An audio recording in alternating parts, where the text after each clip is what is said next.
Good morning, preppers. Gas prices killing us. And time is short because I think the increase in gas prices we've seen over the last week are nothing compared to what's coming. And we saw I don't even want to say relief at the pump. There hasn't been relief.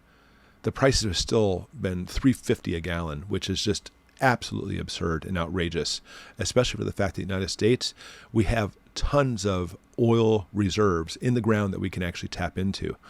But yet we continuously don't do that, but try to do whatever we can to try to get it from foreign governments. Like again, a few months ago, Biden begged, kissed the shoes of the Saudis and said, please, please open up your reserves or open up the taps. And they did. They gave us a whopping 100,000 more barrels a day, which helped a little bit at the time, but practically in the long term, it really did nothing. And since then, of course, we see Russia cutting off oil to Europe and all kinds of, this isn't even saber rattling. This is a direct action, making it so now countries in Europe don't have enough fuel oil to make it through the winter. And gas prices continue to rise because of this and other actions too. Don't think for a second that the gas prices being high right now are simply from Russia and Ukraine. Not even close. All right, so let's look at our first article. We're going to jump into this. It says right here, Russia and Saudi Arabia agree to massive cuts to oil output. And here's why it matters. Well, first off, NPR, bleh, can't stand them. But here's why it matters. Do you even need to explain why it matters? They're cutting oil output, and it's going to cause gas prices to go through the roof again, even more than they have been. So the OPEC Alliance announced a 2 million barrel a day cut in oil production on Wednesday. That could drive oil and gas prices back up after a week with a downward trend. Yeah, it did go on a downward trend. The prices are definitely going to go up because of this.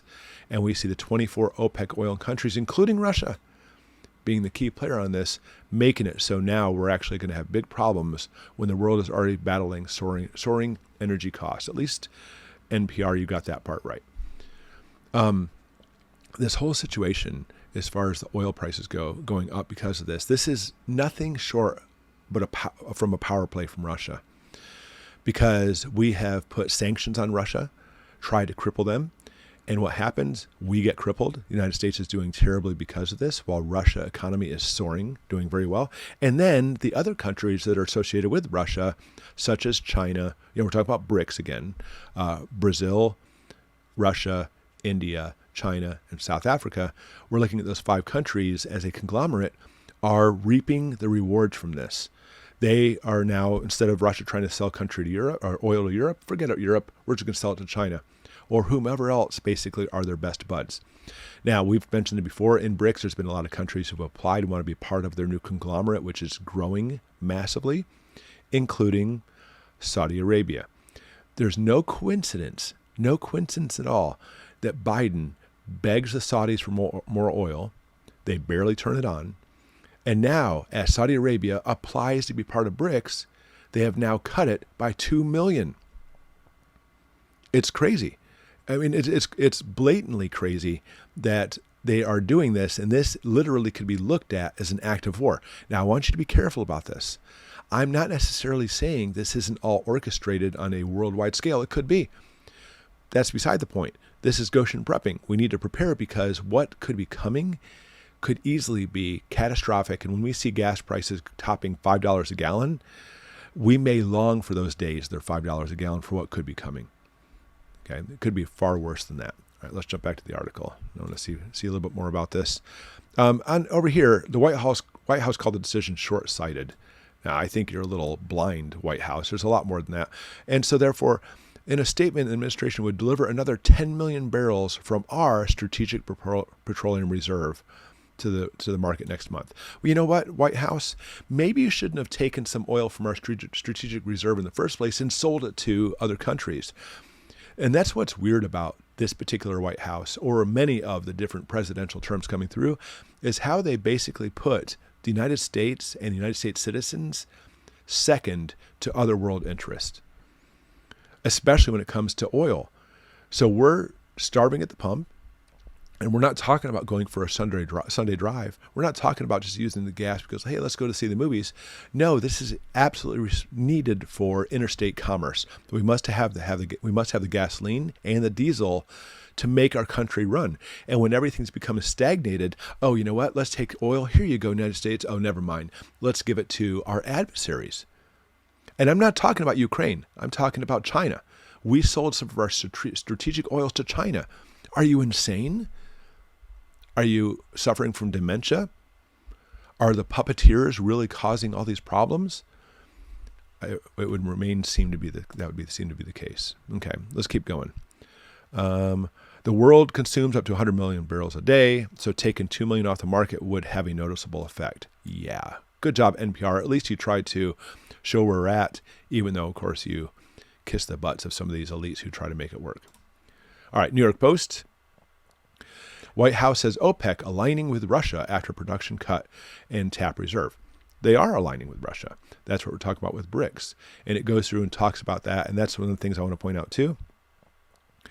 At the president's discretion, the Department of Energy will deliver another 10 million barrels from our strategic reserve during the next month, which you just mentioned. He'll also consult Congress, basically what to do over this. Oh, you know what you need to do? You need to actually tap into our reserves. Not our oil reserves, I should say, but tap into our oil supply that we have in the ground. But they don't want to even touch that. They don't actually want to do this. And of course, this is going to be like all of us soon. Of course, this is probably California, $7.59 a gallon or more. But we're going to see this nationwide as far as these prices even higher. All right, well, here's where it comes down to. When we talk about our strategic reserve, man, how many different battles, how many different wars can we talk about that were fought over oil or won or lost because of oil? Oil has always been the driving force, and there's no coincidence that, yeah, the Civil War in the United States was deadly and it was horrible, and the amount of loss was catastrophic. Of course, a lot of that attributed to we didn't have different types of antibiotics at the time and such. But think about this. Once the 1900s rolled around, we jump into World War I, a Great Depression, World War II, where all of those wars and everything there is fueled by oil. Because unlike other wars in the past, starting in the 1900s, we actually have vehicles, we have tanks, we have airplanes, and the list goes on and on. Even in modern day times, the fuel is vital for a country that wants to win a war. It's simple. You have to have the fuel to make it happen. And that's why Japan, I know the conspiracy theorists and stuff will say, oh, no, it was orchestrated. I'm not saying it wasn't, but you have to understand that Japan was being imperialistic into China, and we cut them off their oil reserve. And next thing we know, Hawaii, Pearl Harbor was bombed, and we're in World War II. Was it orchestrated? I'm not arguing it wasn't, but I'm simply saying that the gasoline, and this is the point of it, the oil is vital for this. So when Biden goes through and taps our strategic reserve, I think a lot of people think that he's doing this because he simply just wants to make himself look better, like, see, American people, I'm trying to help you. I think he's tapping our strategic reserve to take out our strategic reserve.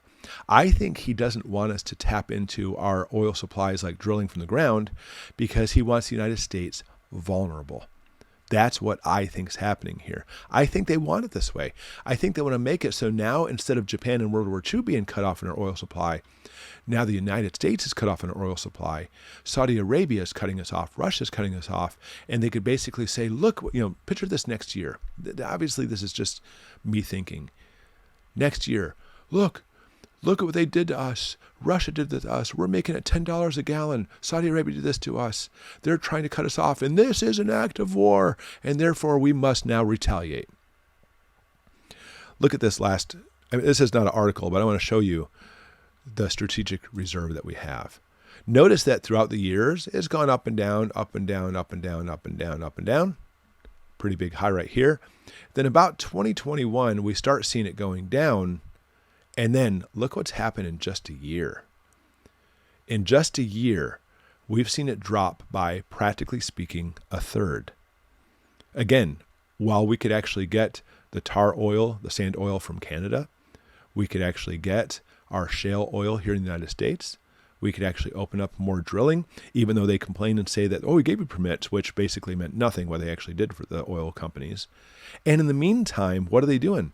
They're trying to push their green energy, solar, wind turbines, and all these things, which I think those things are great. But you're basically cutting us off from oil, trying to shove solar and stuff down our throat when we're not even close to being ready. And if you want to shift it over and begin starting market research and helping out companies in solar, that's great. You're trying to better the environment. You're trying to better the world.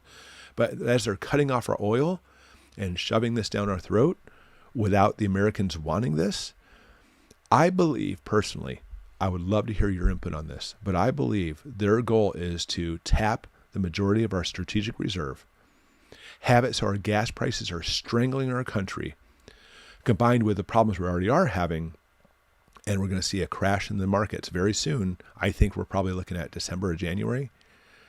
I think all of this is going to make the United States so bad, in such a bad situation. In my opinion, it's going to mimic pre-Nazi World War II. Pre-Nazi Germany before World War II. It's going to be so bad that the government will basically say, listen, guys, we can fix all this. We can take care of all this for you.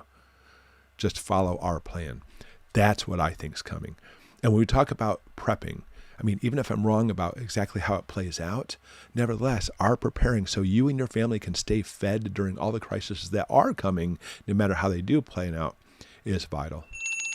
So I like trying to take a more insight look. I would like to see what your insight is on this as well, because either way, no matter what this outcome of this, no matter how well it was orchestrated or not orchestrated, we're heading for some troubled times. Okay, let's keep prepping.